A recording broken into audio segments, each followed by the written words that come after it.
एक औरत बहुत ज़्यादा परेशान थी क्योंकि उसके पति का इतना काम नहीं चल रहा था, अपने घर का खर्चा अच्छे से चला पाए। वो बहुत ज़्यादा दुखी होती है और अपनी एक सहेली से कहती है कि मैं बहुत ज़्यादा परेशान हूँ, बहुत ज़्यादा दुखी हूँ, मैं अपनी परेशानियों को, दुखों को कैसे दूर करूँ। तो उसकी सहेली कहती है कि एक बाबा है जो बहुत ही पहुँचे हुए बाबा है, तू उनके पास जा और अपना इलाज करा, अपना झाड़ फूँक करा, हो सकता हो तेरे ऊपर भूतों को साया हो और तेरी परेशानियाँ दूर हो जाएँ। तो वो बाबा के पास जाती है और बाबा को अपने सारी परेशानियां बताती है। बाबा उसे जब देखता है तो देखता ही रह जाता है क्योंकि वो औरत गरीब तो थी लेकिन बहुत ज़्यादा खूबसूरत थी। बाबा उसे अपने जाल में फंसा लेता है और उसको बहला फुसला के उसके साथ शारीरिक संबंध बना लेता है और रोज उसके साथ शारीरिक संबंध बनाया करता था। एक दिन बाबा उस औरत की लड़कियों को देख लेता है और कहता है कि जैसे मैं तेरा कल्याण करता हूँ, जो मैं तेरे साथ करता हूँ वो तेरी लड़की के साथ करना चाहता हूँ और उसके बाद तेरे घर की सारी परेशानियां दूर हो जाएंगी। ये बात सुन के औरत बहुत गुस्सा हो जाती है और बाबा के साथ कुछ ऐसा करती है जिसे सुन के आप भी हैरान हो जाएंगे। और जब ये खबर सोशल मीडिया में तैरने लगी और लोगों ने जाना कि उस औरत ने बाबा के साथ क्या किया तो सब हैरान हो गए। और जानते हैं उस औरत ने बाबा के साथ ऐसा क्या किया जिससे सब हैरान हो गए। आदाब, नमस्कार, सत श्री अकाल। मैं लेके हाजिर हुआ हूँ फिर से आपके सामने एक अजीबोगरीब हैरत अंगेज कहानी। ये कहानी मध्य प्रदेश का एक जिला है इंदौर, वहाँ के पास के एक गांव की कहानी है। वहाँ पर एक मजार होता है, यानी कि एक दरगाह होती है। उस दरगाह पे एक मुजाविर बैठा करता था और उस मुजाविर के पास बहुत सारी औरतें, आदमी आया करते थे अपने झाड़ फूँक कराने के लिए, अपना इलाज कराने के लिए। जब वो झाड़ फूँक किया करता था तो औरतें आया करती थी तो गांव के कुछ लड़के उन औरतों को आते जाते देखा करते थे। उन्हीं लड़कों में से एक लड़का होता है जिसका नाम जगदीश होता है। वो अपने दोस्तों से कहता है कि यार ये काम कितना अच्छा है बाबागिरी का। औरतें आती हैं और पैसे दे के जाती हैं और उनसे बात करने का मौका मिलता है, उन्हें छूने का मौका मिलता है। तो उसके दोस्त हंसने लगते हैं, कहते हैं तू भी बाबा बन जा, फिर तेरे भी मजे आ जाएंगे। जगदीश अपने दोस्त की बात पे गौर करने लगता है और प्लान बनाने लगता है कि मुझे कैसे बाबा बनना है। एक दिन मुजाविर अकेला बैठा हुआ होता है। जगदीश उसके पास जाता है और सलाम दुआ करके उसके पास बैठ जाता है और फिर उन दोनों में बातचीत होने लगती है और दोस्ती हो जाती है। क्योंकि वो जो मुजाविर था वो भी नशेड़ी होता है, यानी कि नशा करता था और जगदीश भी नशा करता था। उन दोनों में दोस्ती हो जाती है। कुछ दिन बाद जगदीश उस मुजाविर से कहता है कि तुम झाड़ फूँक करते हो, ऐसे ही मैं करना चाहता हूँ, ये अपना काम मुझे सिखा दो। तो मुजाविर अपना काम जगदीश को सिखा देता है। अब जगदीश भी झाड़ फूँक करने लगा था और वो बाबा जगदीश कहलाने लगा था। पहले पहले तो उसका काम कम चलता है लेकिन थोड़ा थोड़ा उसका काम चलने लगा था। लेकिन वहाँ पर पहले से ही मुजाविर काम कर रहा था, इसलिए उसका काम ज़्यादा नहीं चल रहा था। तो वो सोचता है कि मुझे गांव छोड़ के शहर जाना चाहिए, शहर में ये काम ज़्यादा चलेगा। वो अपना गांव छोड़ के इंदौर आ जाता है। वहाँ पर एक किराए पे मकान लेता है और इस काम को करने लगता है। फिर वो कुछ दिन बाद कुछ आदमियों को नौकरी पे रखता है और उनसे कहता है कि तुम गांव गांव जाके, गली गली जाके मेरा प्रचार करो और कहो कि मैं भूत भगाने वाला मंत्र जानता हूँ, लोगों की परेशानियाँ दूर कर सकता हूँ। वो नौकर ऐसे ही करने लगते हैं, उसकी पब्लिसिटी करने लगते हैं और वो अपना इश्तिहार छपवाता है और जगह जगह पर्चे चिपका देता है और अखबार में भी अपना ऐड निकलवा देता है कि एक रात में किस्मत चमकाएं, एक रात में अमीर बने और भूत भगाएं। ऐसे ही सभी इश्तिहार दे देता है। उसकी बहुत ज़्यादा पब्लिसिटी हो जाती है। जो परेशान लोग होते हैं, औरतें होती हैं, वो उसके पास आने लगी थी। जो वो चाहता था वही होने लगा था। अब उसका काम बहुत अच्छे चलने लगा था, वो पैसे अच्छे कमाने लगा था। एक दिन शाम को वो सारे मरीजों का इलाज करके उन्हें भेज चुका था। तब वो अपने घर के आगे बैठा हुआ होता है। वहाँ से एक औरत जा रही थी जो देखने में तो बहुत ज़्यादा खूबसूरत थी, लेकिन वो फटे पुराने कपड़े पहने हुए थी। उसके चेहरे से परेशानी अलग ही झलक रही थी। तो बाबा अपने चेले को बुलाता है और उससे कहता है ये जो औरत गई है इसके बारे में पता निकालो, ये औरत कौन है और क्या परेशानी है इसकी, क्योंकि ये बहुत परेशान मुझे लग रही है। तब चेला चला जाता है और उसके बारे में जानकारी निकाल के लाता है। बाबा से कहता है कि इस औरत का नाम निर्मला है और इसके पति का नाम संजय है। इसका पति राजमिस्त्री का काम करता है लेकिन वो गरीब इंसान है, बहुत परेशान है, इसीलिए ये औरत लोगों के घर में जाके झाड़ू पोछे का काम करती है। तब बाबा कहता है कि इसके पति को हमारे पास बुला के लाना, हम उसका कल्याण करेंगे, उसका उद्धार करेंगे और उसे हम ऐसा कुछ देंगे जो परेशानी दूर हो जाएंगी।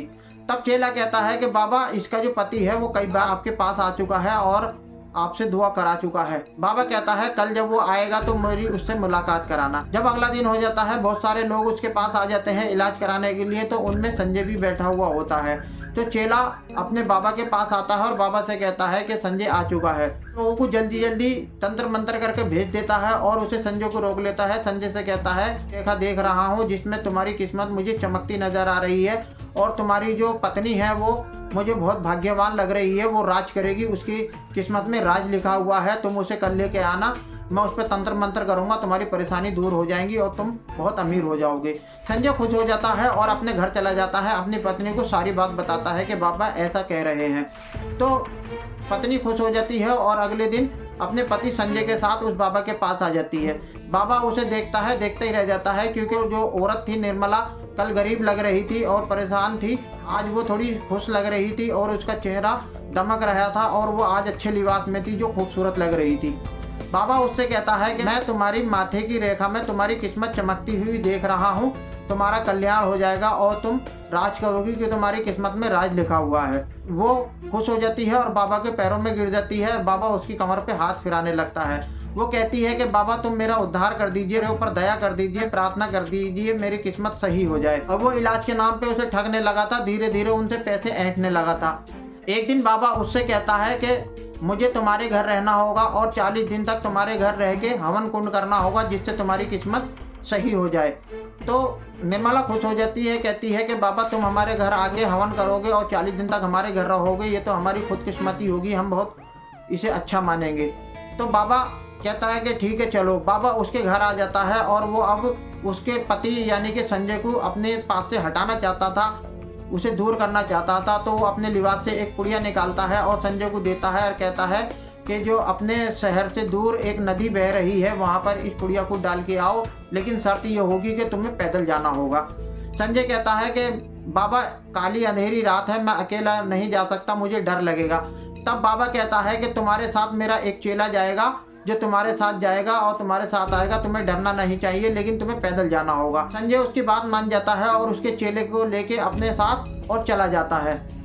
वो नदी उस शहर से लगभग 10 किलोमीटर दूर होती है, जो उसे आने जाने में अब टाइम लगने वाला था। उधर बाबा आग जलाता है और हवन करने लगता है। उसके पास निर्मला आके बैठ जाती है। जब थोड़ा टाइम हो जाता है तो बाबा निर्मला की तरफ देखता है और उससे कहता है कि तुम इतनी दूर मत बैठो, मेरे पास आके बैठो मेरी गोद में।